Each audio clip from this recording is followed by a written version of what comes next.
पिंडदान देश के कई स्थानों पर किया जाता है, लेकिन बिहार के गया में पिंडदान का एक अलग ही महत्व है। पितृपक्ष के बारे में मान्यता है कि यमराज भी इन दिनों पितरों की आत्मा को मुक्त कर देते हैं, ताकि 16 दिनों तक वह अपने परिजनों के बीच रहकर अन्न और जल ग्रहण कर संतुष्ट हो सकें। पितृपक्ष को श्राद्ध के नाम से भी जाना जाता है। इस दौरान पितरों का श्राद्ध और तर्पण किया जाता है। पुराणों के अनुसार मृत्यु के बाद पिंडदान करना आत्मा की मोक्ष प्राप्ति का सहज और सरल मार्ग है। पिंडदान देश के कई स्थानों पर किया जाता है। गया धाम में पिंडदान करने से 108 कुल और 7 पीढ़ियों का उद्धार होता है। गया में किए गए पिंडदान का गुणगान भगवान राम ने भी किया है। कहा जाता है इसी वजह से भगवान राम और माता सीता ने राजा दशरथ का पिंडदान किया था।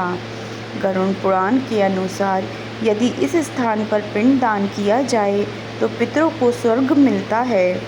स्वयं श्री हरि भगवान विष्णु यहाँ पितृदेवता के रूप में मौजूद हैं, इसलिए इसे पितृतीर्थ भी कहा जाता है। गया जी में पिंडदान का विशेष महत्व है। हर साल यहाँ लाखों की संख्या में लोग अपने पूर्वजों का पिंडदान करने आते हैं। मान्यता है कि यहाँ पिंडदान करने से मृत आत्मा को स्वर्ग की प्राप्ति होती है, साथ ही उसकी आत्मा को मोक्ष की प्राप्ति होती है। स्वयं भगवान विष्णु यहाँ पर जल के रूप में विराजमान हैं। गरुड़ पुराण में भी गया में पिंडदान का विशेष महत्व बताया गया है। गरुड़ पुराण के आधार कांड में गया के बारे में उल्लेख किया गया है। इसके अनुसार जब ब्रह्मा जी सृष्टि की रचना कर रहे थे, उस समय असुर कुल में गया नाम के एक असुर की रचना हुई। उसने किसी असुर स्त्री की कोख से जन्म नहीं लिया था, इसलिए उसमें असुरों वाली कोई प्रवृत्ति नहीं थी। ऐसे में उसने सोचा कि यदि वह कोई बड़ा काम नहीं करेगा तो उसे अपने कुल में सम्मान नहीं मिलेगा। यह सोचकर वह भगवान विष्णु की कठोर तपस्या करने लीन हो गया। कुछ समय पश्चात गयासुर की कठोर तपस्या से प्रसन्न होकर भगवान विष्णु ने उसे साक्षात दर्शन दिया और उसे वरदान मांगने को कहा।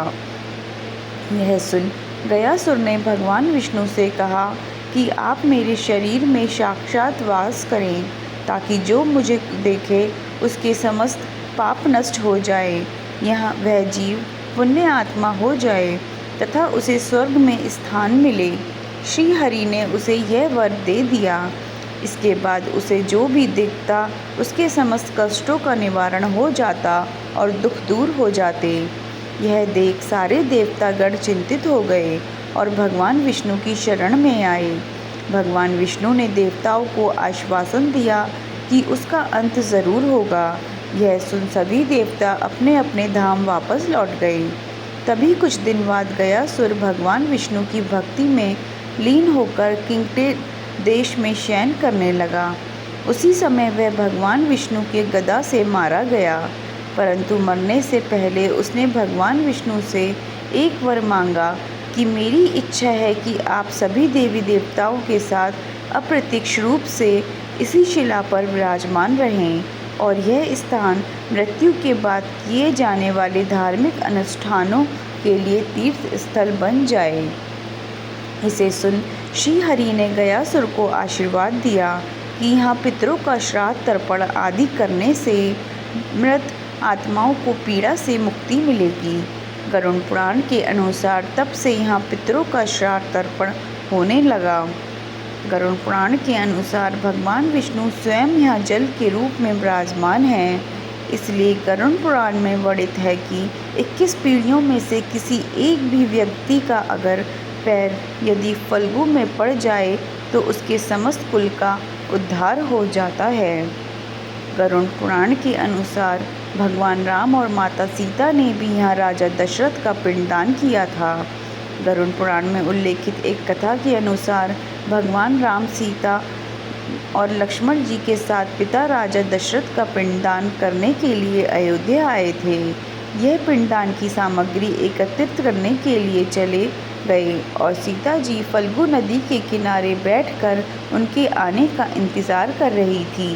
लेकिन तभी राजा दशरथ जी की आत्मा ने पिंडदान करने की मांग की।